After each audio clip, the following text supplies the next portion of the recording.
Hey, what's up guys? Welcome back to Definite Gaming. And today I'm going to be teaching you how to get better at Fortnite with guides, tips, and tricks. Fortnite has been out for over 2 years now, and the metas have changed numerous thanks to all the weapons and items Epic Games has added in. I hope you enjoyed the video. Please leave a like, subscribe, and comment what your favorite part of the video was.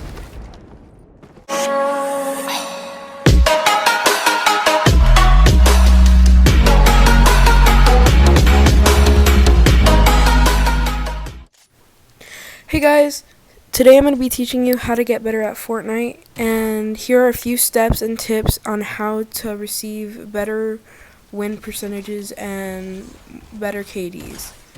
Now, first we need to talk about the meta. The meta is the part of the game of which guns help you the most, which guns have a better advantage of winning, and which guns and items have a better chance of getting you killed or getting someone else killed. Now, if you're playing with a squad, I recommend that you guys all rock shotguns, ARs. I wouldn't recommend an SMG unless it's the tactical SMG, which in the background in the gameplay is what I'm running. And I think that would be your ideal loadout. If you're good with these kind of weapons, I would use a combat shotgun, the best you could find. Gliders. I do recommend a minigun for last of the game, which is endgame, because in the final circle, when you don't have that much space to move, they don't have that much space to build, and if they build up, you just shoot them down with the minigun, and unless they have gliders, just like we do right now, then they won't be able to survive that fall. It's likely.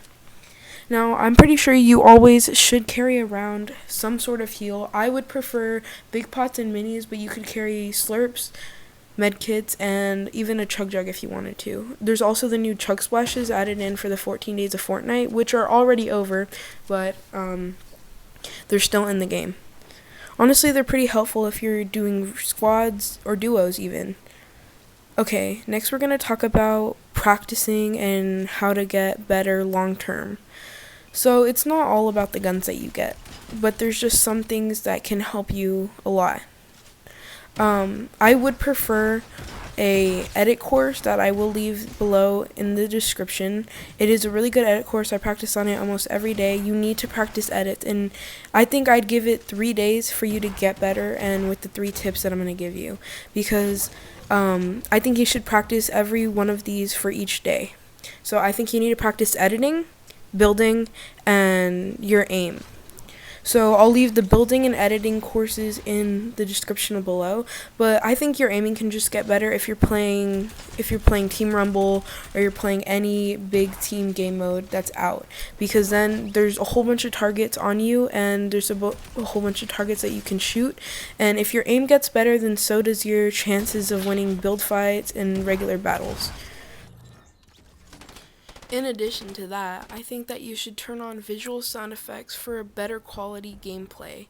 Even though it may not look great on a video or anything like that, it still helps you in a lot of ways, telling you where players are, where they might be gliding in from, where shooting is.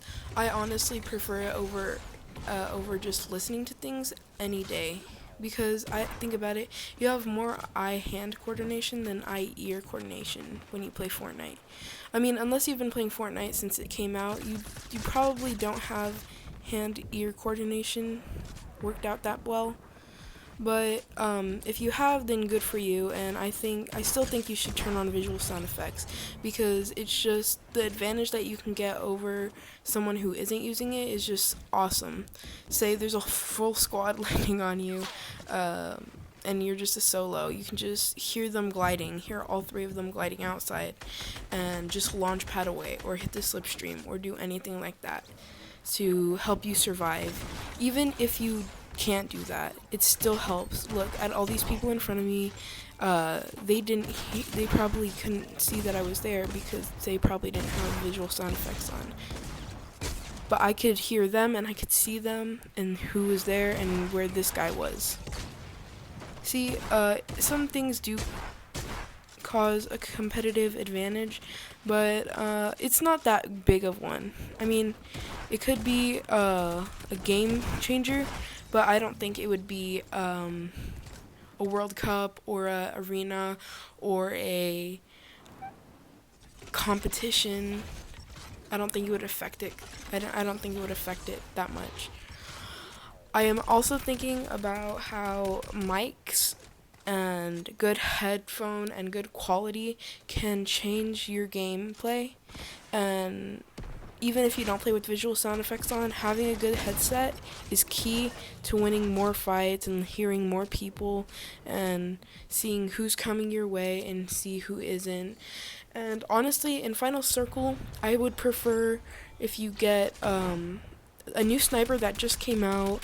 It's called the Storm Scout Sniper. If you're landing on the edges or the outskirts of the map and you have no idea how far you have to run, just get a head start with that new Storm Scout Sniper. You don't have to carry it, you just have to look and see where the storm is going to be. Also, I think that having a way to move around the map is very good for winning fights. I know Riftigos aren't in the game anymore. Those were one of the best moving items that you can get around. You didn't have to carry a vehicle, you didn't have to carry a launch pad. All you had to do was find a Riftigo and then you were in the sky, literally. Finding a launch pad would be pretty good at the start of the game, just for movement, to get out of a build fight that you don't want to be in. There are still rifts, I believe, by Durburger and by Viking Village, so that could help. But there is a lot of vehicles on the map. There's a quad crasher, there's the hoverboards, and I think that's about it. But I still think that's a good way to move around. I'll post a map here in a little while of where all the vehicles are on the map. It's just that vehicles can help you win a game or cannot help you win a game. You need to pick. My personal preference would be hoverboards because they make less sound and they're smaller. Oh my god, I forgot ballers. Yes, I think ballers are actually the best way to move around because you get protected with an extra 150 health with the baller's health, and you get a faster way to move around, faster than walking.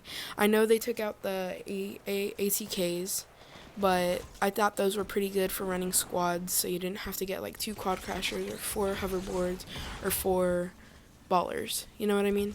I think ATKs were like the perfect balance of everything. But who knows? Epic Games might bring them back. You never know. Also, with the new Season 10 coming out, I have no idea what guns or what items will be in store for Season 10 or what map changes even. The map could change like that. I think the slipstreams are an okay idea, you know, just to get out of battle or to do anything for that matter. And so that you can protect yourself.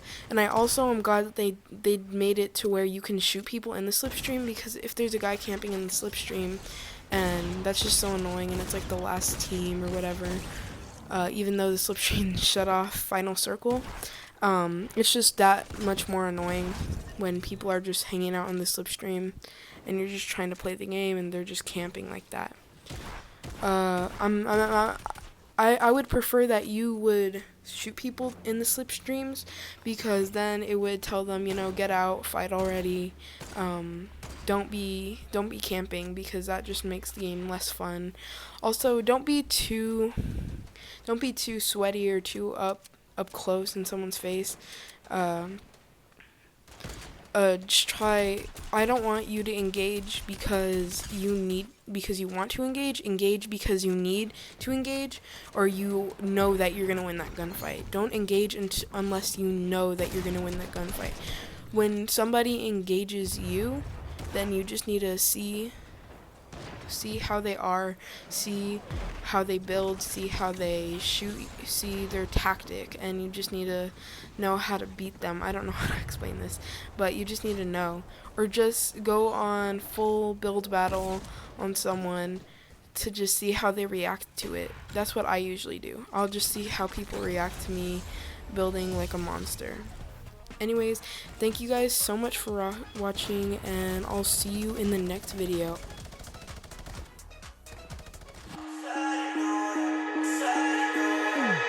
I gave her everything, she took my heart and left